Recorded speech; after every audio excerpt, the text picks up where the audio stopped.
Hello，大家好，我係 Toby Boy 今日嘅 topic 就係同大家講係英格蘭同蘇格蘭嘅讀大學相差有幾多呢？啊，好多家庭嚟到英國咧，其實好多時都係主要為啲仔女啦，係嘛？咁讀大學呢個係之後嘅要考慮嘅問題。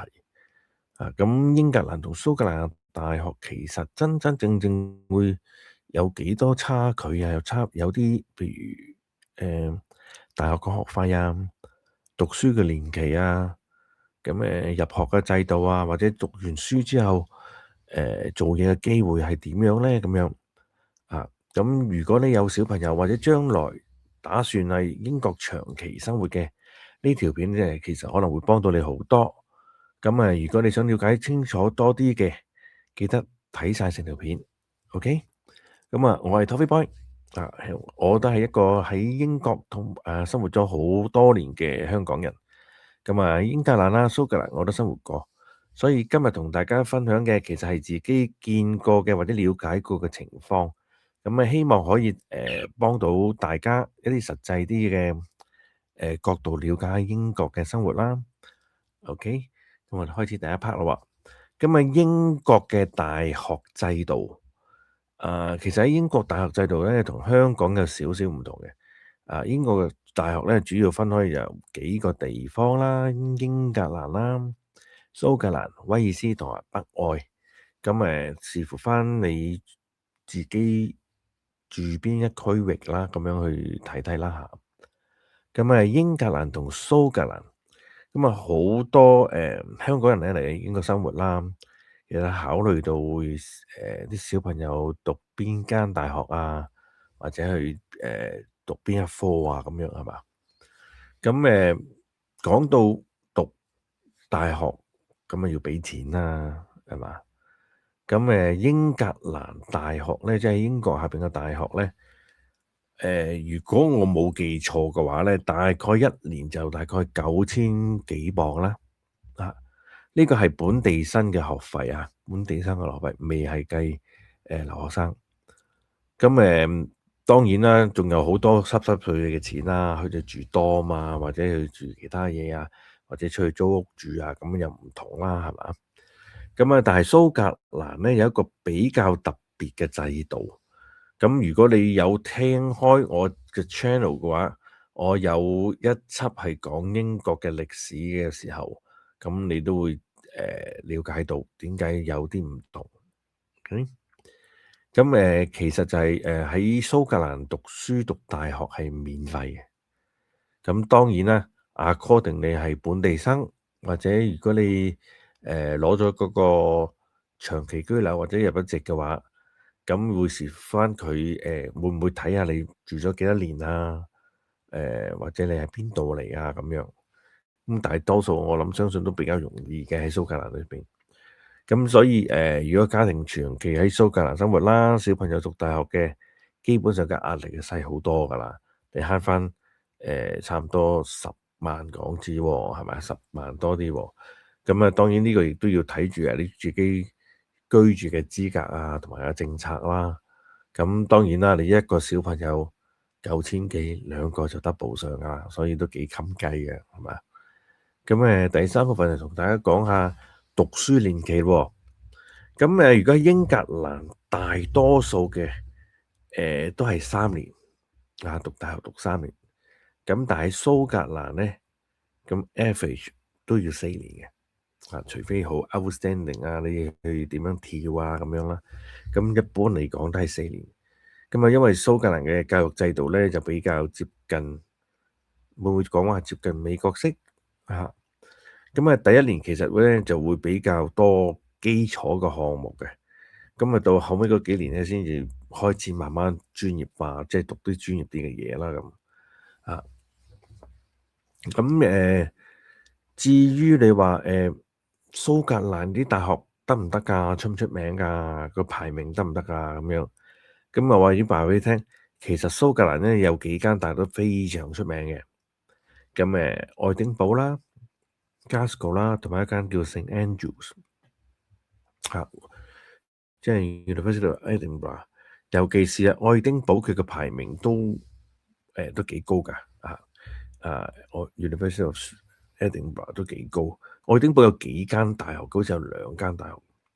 咁另外一間係聖 Andrews，聖 Andrews 咧呢個都好出名，係多貴族去讀㗎。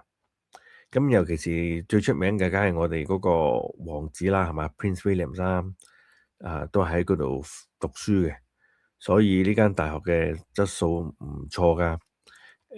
入得去真係非富則貴，都係嗰啲名門望族啊。咁其實要考慮嘅，太過呢啲咁嘅，你可以如果小朋友入到去，會唔會咁容易考到去呢？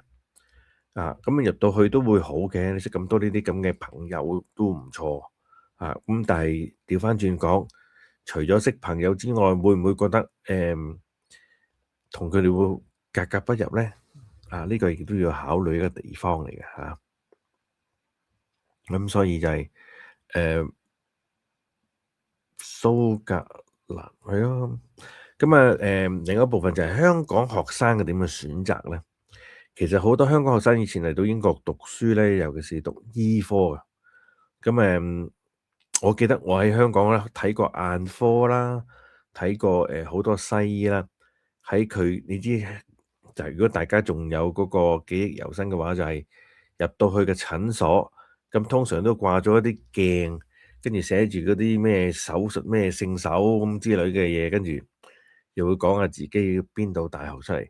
我見好多都係愛丁堡大學出嚟嘅，或者 Glasgow，即係全部都係即係蘇格蘭多啲嘅，所以喺蘇格蘭讀醫亦都係唔差嘅，所以即係你香港咁多醫生都喺蘇格蘭上面度讀所以其實一直都係幾受一啲朋友仔歡迎喺度留學。咁當然啦，咁又係啦，要睇翻環境啦。早幾集我都有講噶啦。我就唔再沉氣去講話英格蘭同蘇格蘭嘅生活環境嘅分別啦，都係忙嘅個英格蘭嚟計，或者城市比較多少少啦，係嘛？咁反正我依家就跳，即係頭先講咗個 part 好快咁樣啦。咁呢一個咧就講話畢業之後嘅機會，即係最後考慮嘅其實就係話我讀完書出嚟個機會做工各樣會唔會比較難啲咧？喺上面蘇格蘭咁樣，咁當然啦，你英格蘭嘅城市多嘛，我即係你好幾集都講城市多、公司多，當然嘅工作機會一定會比喺蘇格蘭會多嘅。咁但係即係蘇格蘭有自己嘅產業啦，咁佢金融都有嘅，但係可能你冇話好 Pacific 一個大嘅 area，好似倫敦咁喺 bank。嗰度好多嗰啲 iBank 好多啲投資公司咁樣喺嗰度咁呢度可能會比較散啲，或者比較冇個規模冇咁大喺始終都喺蘇格蘭上邊。咁教育能源呢度蘇格蘭都比較好嘅愛丁堡真係比較多少少嘅金融公司咯。咁好快脆又同大家一個總結啦。咁就英格蘭大學3年制，因為佢城市多工作機會當然會更加多。咁蘇格蘭多數就係4年制，咁佢學費制度就冇得頂噶啦，因為佢免費咁同埋啲學校學府其實都好長遠嘅歷史嘅，即係嗰個學校比較有 history 啲嘅所以就視乎翻大家去點樣去衡量你讀邊一科，或者衡量主要 majority 係衡量嘅錢。哇！我生3個，我3個讀大學，咁都好重皮嘅喎。咁樣，但係佢上嚟蘇格蘭咧，就唔使擔心呢一樣嘢啦。咁樣咯，咁就係咯。所以即係考慮小朋友教育，咁英格蘭同蘇格蘭其實各有優點啦。咁最重要係就係自己嘅想法同埋想過咩生活方式。如果你覺得呢條片幫到你嘅，記得 subscribe 我 channel，我係 Toyboy，我哋下一條片再見，拜拜。